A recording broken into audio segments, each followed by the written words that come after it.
Welcome back.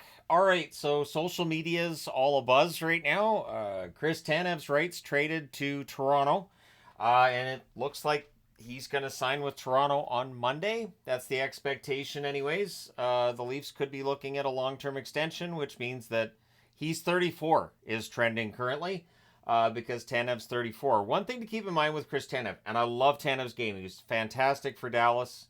Dallas gets back forward Max Ellis, who's 24, played with the Marlies this year, 36 games, 4 goals, 10 assists, 14 points.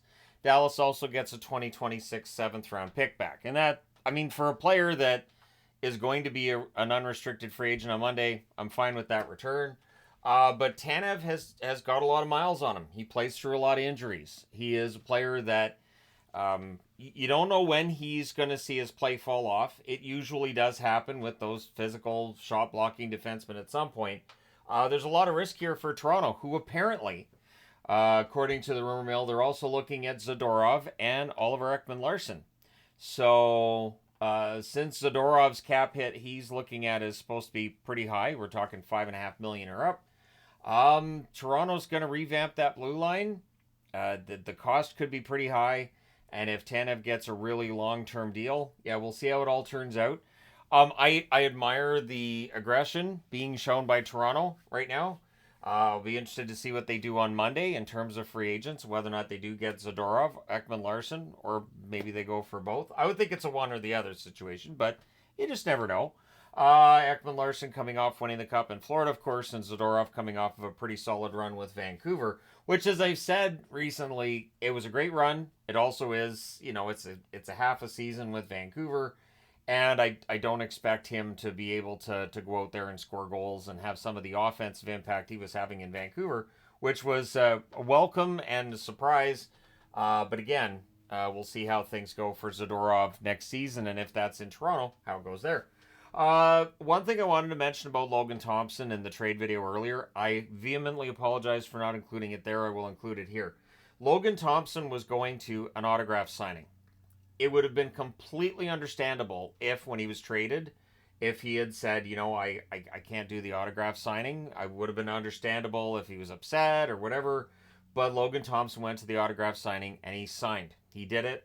Kudos to him for that, and it shows a lot of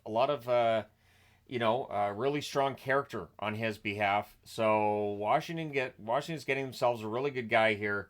Again, it would have been completely understandable for him to say, yeah, I'm not doing the autograph signing in Las Vegas, not right after they traded me, but he did it. And the NHL's public relations tweeting out about that as well. So, hey, I'm glad he's getting the recognition. And again, I apologize for not including that in the trade video because that was talked about during the live stream even. That he was going to an autograph signing. Well, I joked around about what he'd write instead of his autograph. Obviously, he's a professional, and that's great. That's a memory you're giving, especially some young fans getting to meet a hockey player and getting an autograph.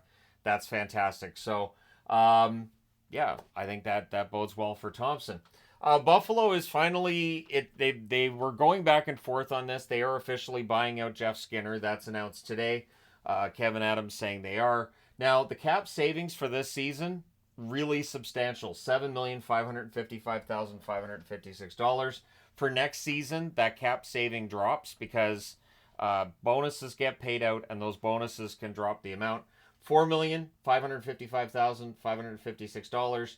And then 2026-2027, the cap relief drops again to $2,555,556. There, I got it. I did it. And then the cap penalty the following 3 seasons is $2,444,444. So he's getting paid till 2030. At least he's on their books till 2030. But this is a buyout I agree with. Skinner now goes to market on Monday. I expect him to get signed. He is seen as one of those like second tier once you get past Gensel and some of the other prime guys the teams will be looking at. And Skinner had a decent year. It's just the cap hit is so high. And a Buffalo Sabres team that's looking to, overcome the fact they haven't been in the playoffs in a very long time. Moving Skinner's money out and saving that money this season makes a lot of sense. And you have time to be ready for the fact that the cap savings drop over the next 2 years. The salary cap itself's going up. That should offset it somewhat. Coming back to Toronto news, and the reason I'm wearing a Toronto jersey is because there's Toronto news on the board twice. Craig Berube was asked about Mitch Marner. And obviously, Mitch Marner is seen as a player who's most likely to get traded of the core four. There's various reasons for that, of course. You're not going to trade Matthews. Nylander just signed the extension. Tavares has his no movement clause. That contract would not be an attractive one for a team right now, even though it's just got the 1 year left. Marner's the most tradable of the bunch. But Craig Berube was asked about Marner, and he said that he's looking forward to coaching Marner with the Leafs this coming season, and that he's a good character guy, great guy. So, yeah, Berube making it sound like, yeah, he's going to stick around. And again, that's been the word that Toronto kind of leaning towards keeping him. You look at the additions they're looking to make on the blue line, and they've just picked up the rights to negotiate with Tanev. And the expectation is there'll be an extension announced with Tanev on Monday, which is July the 1st, of course. Yeah, the Leafs trying to remake the blue line, and so that might mean keeping the forward group together. One other news item that's out there with Toronto. Tomorrow's qualifying offer day, so while there's no big live streams, tomorrow we will see a list of players who are restricted free agents, but if a team does not give them a qualifying offer, that becomes unrestricted. So, like Eric Brandstrom in Ottawa, for instance, could very well be unrestricted on Monday. Timothy Liljegren may very well end up being an unrestricted free agent on Monday. Liljegren may not be given a qualifying offer. The team not exactly giving an answer on that. So, by the team, I mean Brad Treliving.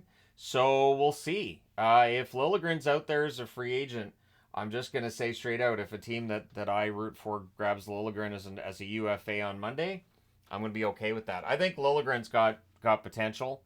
I've been surprised how he's been utilized with Toronto. And if they decide that they're going to sign Zadorov, they're going to bring in Tanev, and they're going to let Liljegren go without a qualifying offer, I don't know. I don't know how that's going to play in Toronto and Leafland. But let me know your thoughts in the comment section below as always. Don't forget to hit like and subscribe if you've not done so already. Thank you guys so much for all your support as always. I will talk to you again soon.